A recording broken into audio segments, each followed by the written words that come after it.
Bienvenido de nuevo al estudio de Primera de Pedro. Hemos estado reuniendo todos los viernes viendo esta epístola de Primera de Pedro que habla de lo indispensable en el tiempo de crisis. Ahora Pedro nos ha enseñado en el primer elemento indispensable para el cristiano en tiempo de crisis. Eso es un claro entendimiento de lo que es nuestra salvación y las implicaciones para nosotros en cuanto a la forma de responder a Dios, a los hermanos y a su palabra. En tiempo de crisis no podemos perder de vista nunca nuestra gran salvación. Es mucho más que un mero trámite, mucho más que una póliza de seguros contra incendios, que un escape de la condenación.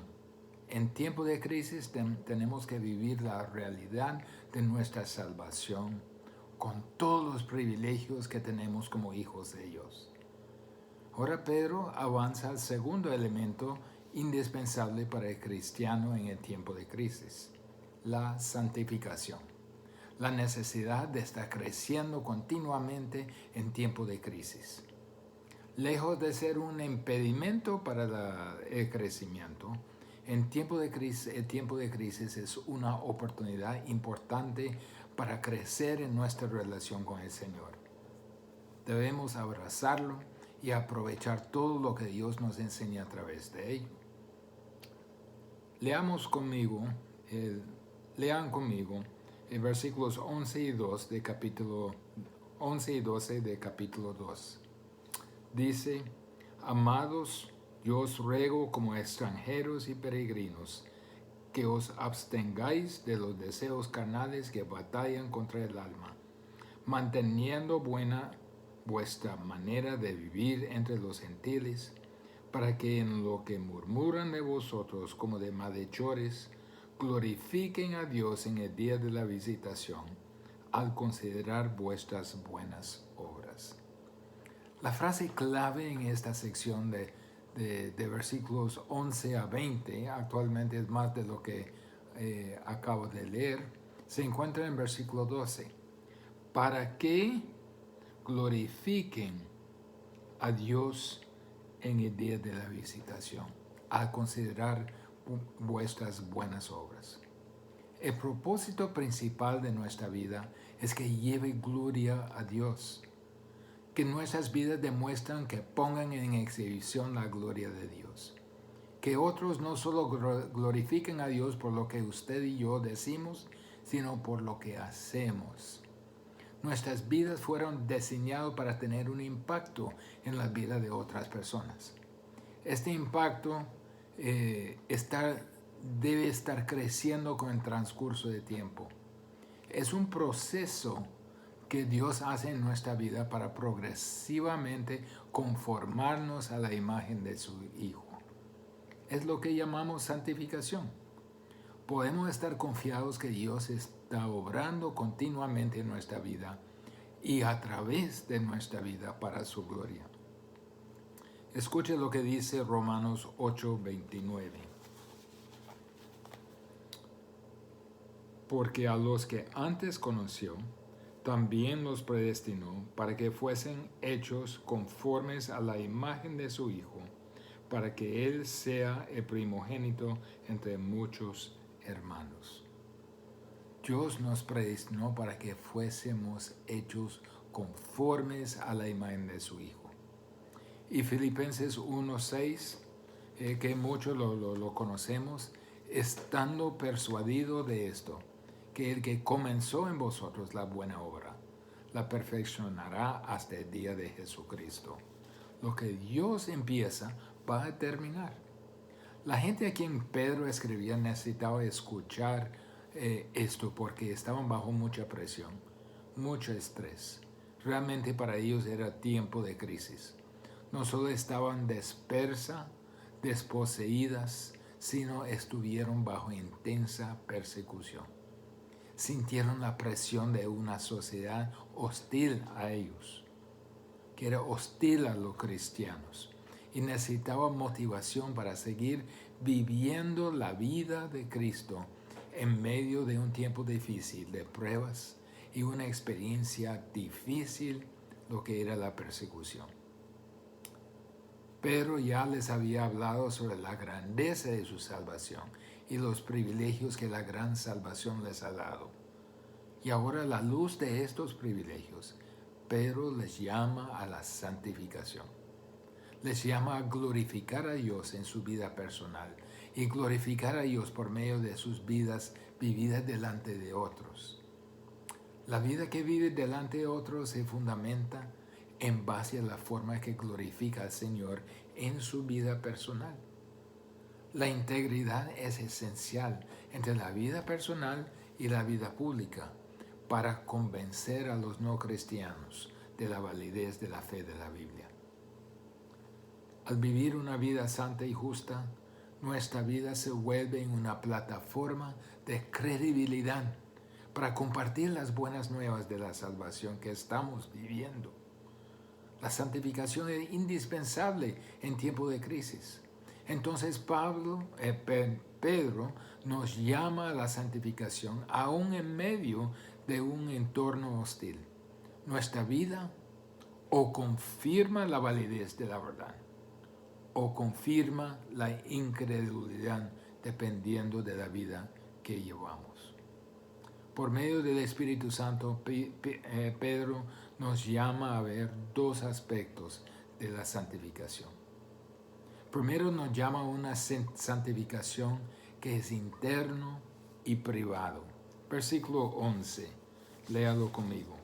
Amados, yo os ruego como extranjeros y peregrinos, que os abstengáis de los deseos carnales que batallan contra el alma. Si en verdad voy a vivir una vida santa, empieza en lo interior, no en el exterior de mi vida. No estoy dependiendo de factores que me influencian desde afuera para vivir una vida santa. Inicia con una integridad de vida. Y eso se trata de lo que está dentro de mí. La santificación interna tiene expectativas de nosotros. Eso lo vemos en la primera palabra. Amados. Amados. Como amado, Dios tiene expectativas de mí. Pedro se dirige a sus lectores como amados. Dios les ama. Son creyentes, son salvos, son hijos de Dios. Son los amados de Dios. Y por ende, como amados de Dios, tienen un deber correspondiente a quien les ama. Por ser los amados de Dios, ese amor de Dios debe provocar en ustedes, dice Pedro, una reacción de obediencia. Les ruego, les pido apasionadamente, basado en el hecho de que son los amados de Dios, que respondan a ese amor con una obediencia que nace en su interior. Ahí es donde se inicia. Igual a como lo que Pablo dijo en Romanos 12:1, os ruego por las misericordias de Dios. Amados, dice Pedro. Santificación interna implica que no pertenecemos aquí. Mire cómo lo que dice, amados, yo os ruego como extranjeros y peregrinos. Dase cuenta de que nuestro estatus en este mundo es como los que no pertenecen a este mundo. No somos de aquí, pero ese es un gran privilegio. ¿Cómo así? Pues nosotros no pertenecemos a esta sociedad. No pertenecemos a la sociedad ni hondureña, ni latina, ni gringa, ni europeo, ni asiática. Somos extranjeros. Somos gente de afuera. Mire lo que dice en Filipenses capítulo 3, versículo 20. Mas nuestra ciudadanía está en los cielos, de donde también esperamos al Salvador, al Señor Jesucristo. Nuestra ciudadanía está en los cielos. Aquí en este mundo somos extranjeros. La palabra extranjero viene de dos palabras. Una palabra que significa al lado de. y la otra palabra es casa. Significa uno que vive al lado de los que pertenecen aquí. Realmente no es familia, solo está al lado de la familia, vive al lado, no es un ciudadano, es uno que está en una tierra que no es suya. La palabra peregrino es un tipo de sinónimo extranjero. Se refiere a un visitante que se queda por un breve tiempo en un lugar y luego sigue su camino. Es un viajero. Solo pasa a través del lugar. Como en el aeropuerto, si uno pasa por Ciudad de México, tiene una sala solo para los que están en tránsito. Eso es lo que significa peregrino. Entonces, ¿qué quiere decir Pedro? No somos ciudadanos de este mundo. Estamos solo de paso. Somos extranjeros y viajeros. No pertenecemos a este mundo. Estoy en el mundo, pero no soy del mundo. Soy distinto de este mundo. Mire lo que dice Hebreos 13:14.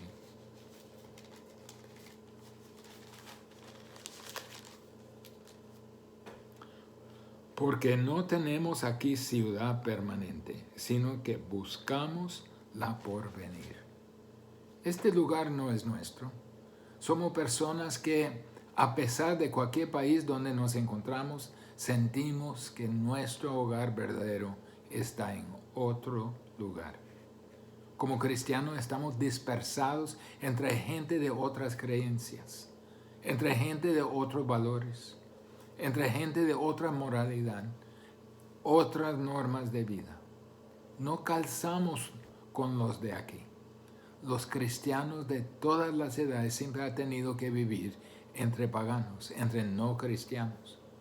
Pero somos llamados a vivir diferente. Me llama la atención lo que dice 1 de Juan 2:15.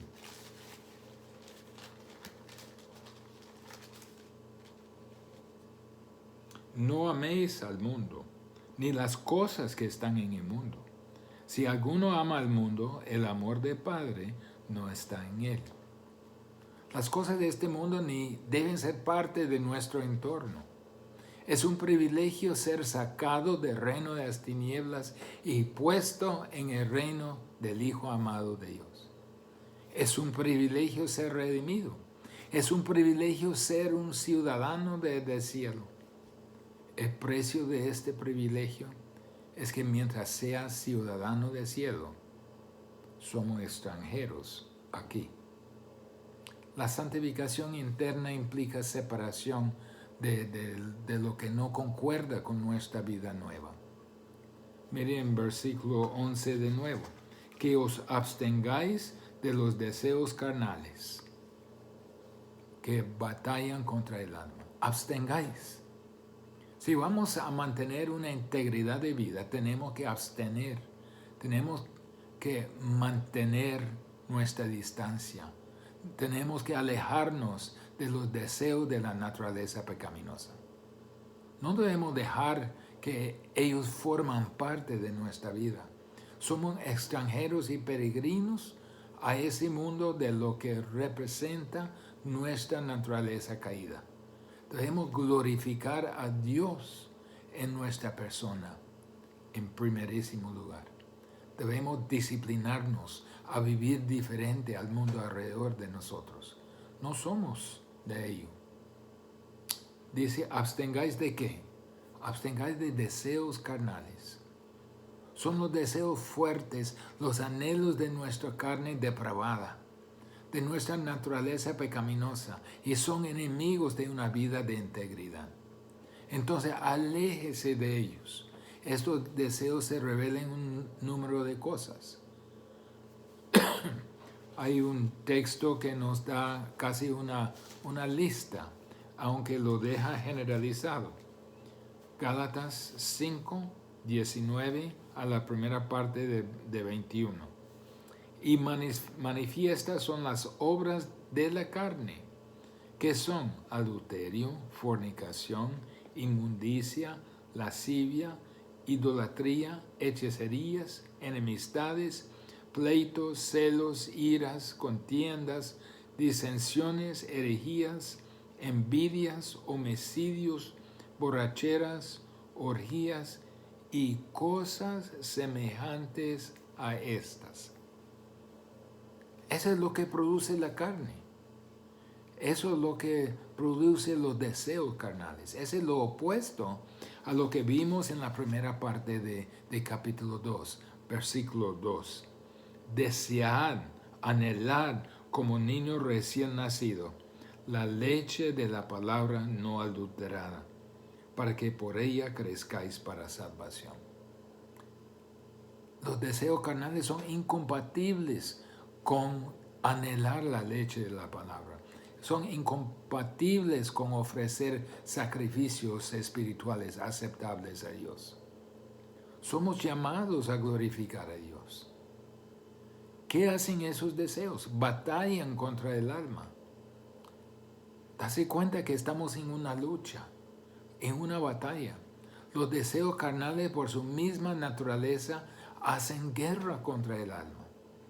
La naturaleza pecaminosa en cada uno de nosotros hace guerra contra la vida espiritual nueva que Dios ha puesto en nosotros.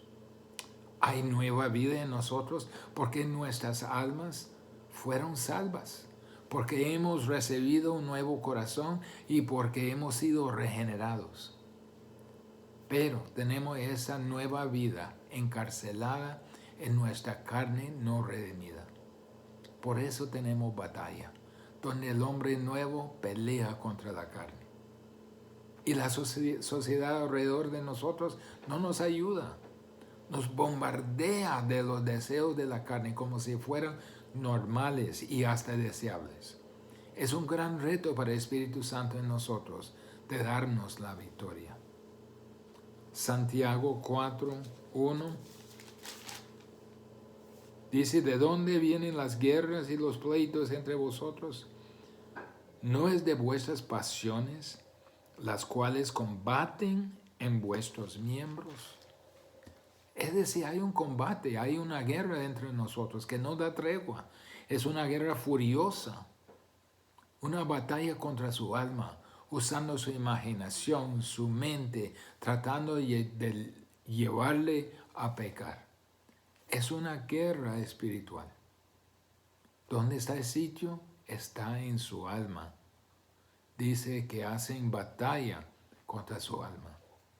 ¿Qué quiere decir Pedro con la palabra alma? Es el sitio de la batalla. Es usted, su persona, usted como un ser vivo. No está hablando de lo inmaterial, está hablando de toda la persona. Los deseos carnales no solo atacan un pedacito de su vida, atacan la totalidad de su ser. Y la palabra combaten es fuerte.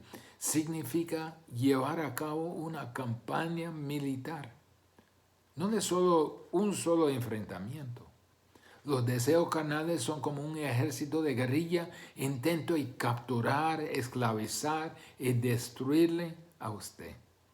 Es una agresión constante, continua, que nunca para. Por eso Pedro dice: abstenga, evite, que se aleje, que ni se acerque a los deseos carnales, los de la guerrilla que buscan su destrucción. Su vida en la carne ya terminó en la salvación. Ahora es tiempo de abstenerse, de glorificar a Dios por la santificación interna. Eso es el fundamento para el siguiente aspecto de la santificación. Esa santificación interna se lleva a cabo bajo la dirección y control del Espíritu. En Efesios 5:16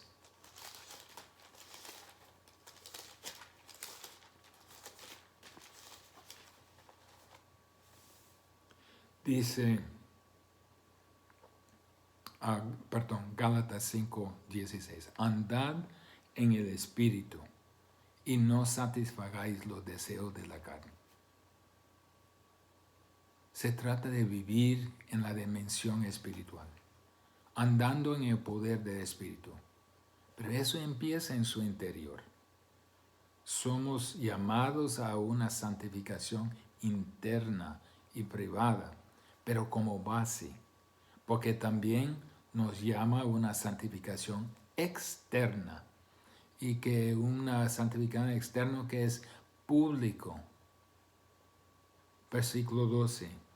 Manteniendo buena vuestra manera de vivir entre los gentiles, para que en lo que murmuran de vosotros como de malhechores, glorifiquen a Dios en el día de visitación, a considerar vuestras buenas obras.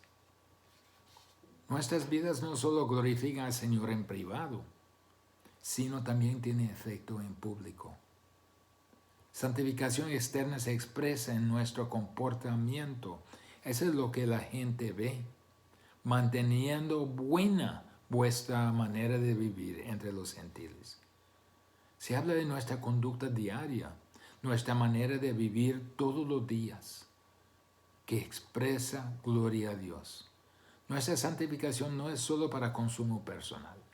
También tiene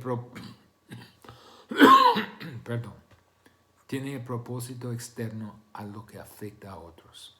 Afecta a otros. Dios quiere ser glorificado en nosotros, ante otras personas. Nuestro comportamiento debe ser bueno.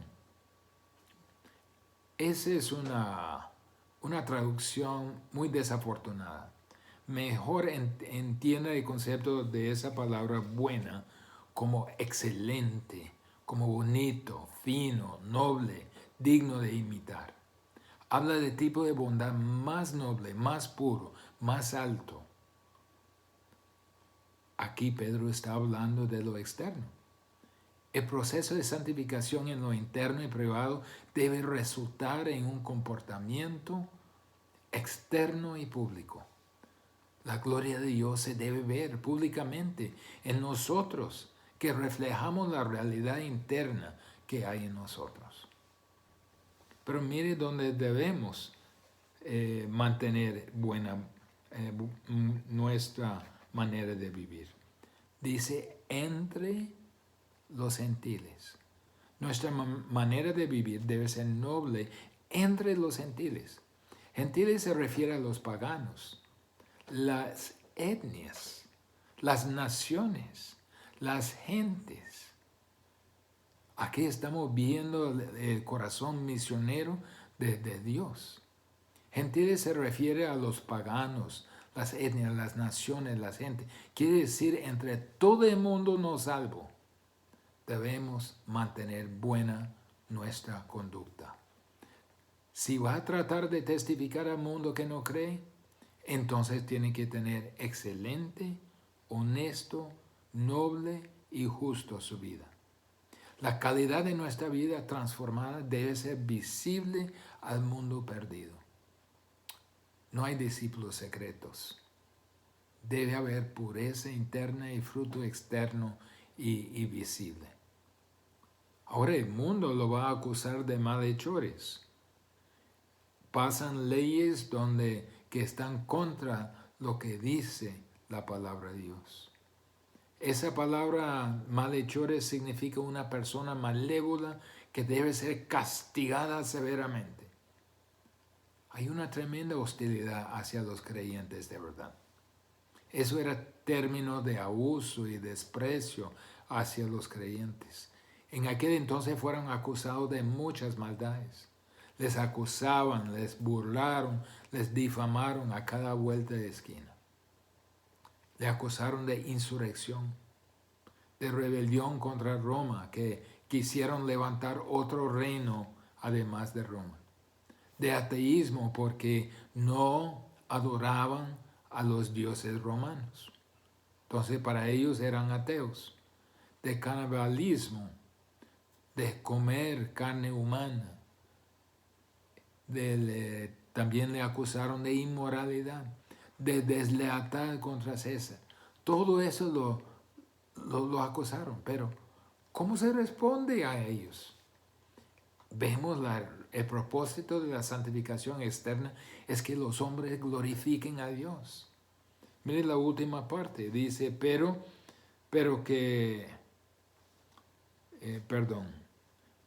para que en lo que murmuran de vosotros como de malhechores, glorifiquen a Dios en el día de la visitación, al considerar vuestras buenas obras. Hay una sola manera de contrarrestar todo esto, y esto es vivir una vida absolutamente excelente. Fueron sus obras lo que hicieron, las obras de los apóstoles, lo que hicieron que convencieron a otros a admitir que fue mano de Dios. Nunca leemos de las resoluciones y propuestas de los apóstoles. Solo leemos de sus hechos.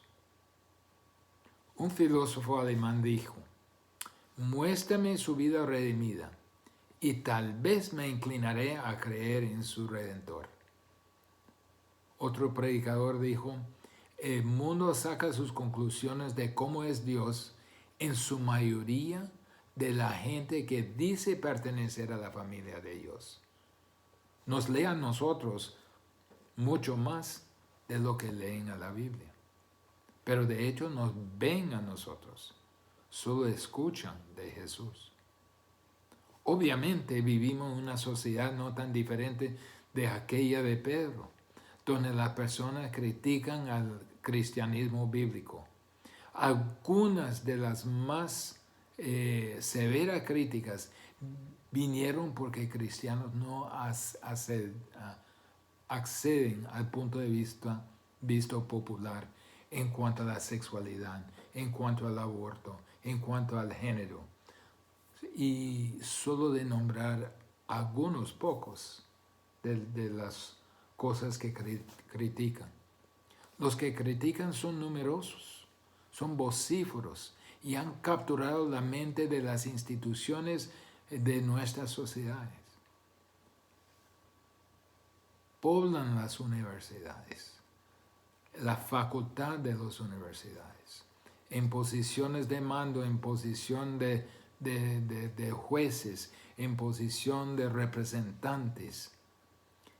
Es la conducta escandalosa de cristianos que alimenta ese fuego que critican, los que no actúan conforme a su vida nueva.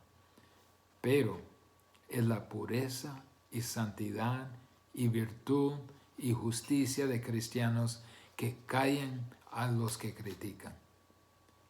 El arma más poderoso del evangelismo es hacer el bien, hacer lo correcto, es vivir correctamente.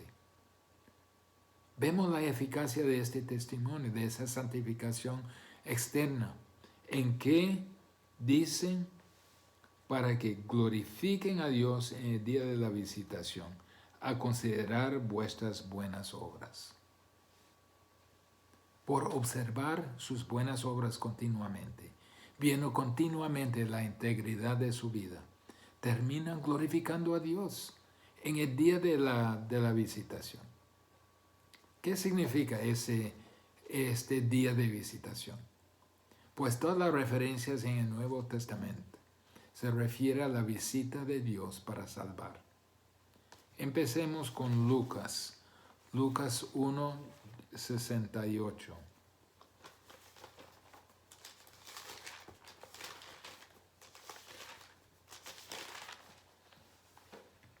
Bendito el Señor, Dios de Israel, que ha visitado y redimido a su pueblo. Día de la visitación. Lucas 7, versículo 16. Y todos tuvieron miedo y glorificaban a Dios diciendo, un gran profeta se ha levantado entre nosotros y Dios ha visitado a su pueblo. ¿Para qué visitó? Para traer redención. Y Lucas 19, versículo 44. y te derribarán a tierra y a tus hijos dentro de ti, y no dejarán en ti piedra sobre piedra, por cuanto no conociste el tiempo de tu visitación. Por eso, no se dio cuenta cuando Dios le visitó para salvarle. Entonces, todas estas visitaciones tienen la idea expresa de la idea de una visitación para salvación. Lo que quiere decir Pedro es, por causa de la observación y calidad de vida de los creyentes, un no creyente glorificará a Dios en el día cuando Dios le viene a él a salvarlo. Cuando la maravillosa gracia del Señor se mueve en el corazón de un no creyente, responderá con fe, la fe que salva. ¿Por qué? Porque se ha recordado el maravilloso testimonio de creyentes que ha observado. Cuando disciernen la verdad del pecado y del evangelio y Dios abre su corazón, recordarán las vidas de cristianos fieles. Esta es la vida a la cual Dios nos ha llamado. Dios nos llama en tiempo de crisis a una santificación porque es indispensable en tiempo de crisis. No solo en cuanto a lo interno y privado, pero también en cuanto a lo externo y expresado en público, para que otros puedan conocerle a Él. Para eso nos ha creado, para eso nos ha salvado y para eso tenemos que actuar en obediencia. Oremos. Padre, te doy gracias por tu palabra, que la santificación no solo es asunto privado, de consumo privado, sino es para que todos escuchen de tu evangelio, no solo en nuestras palabras, pero también en nuestras acciones, para que puedan ver a Cristo en nosotros. En el nombre de Jesús. Amén.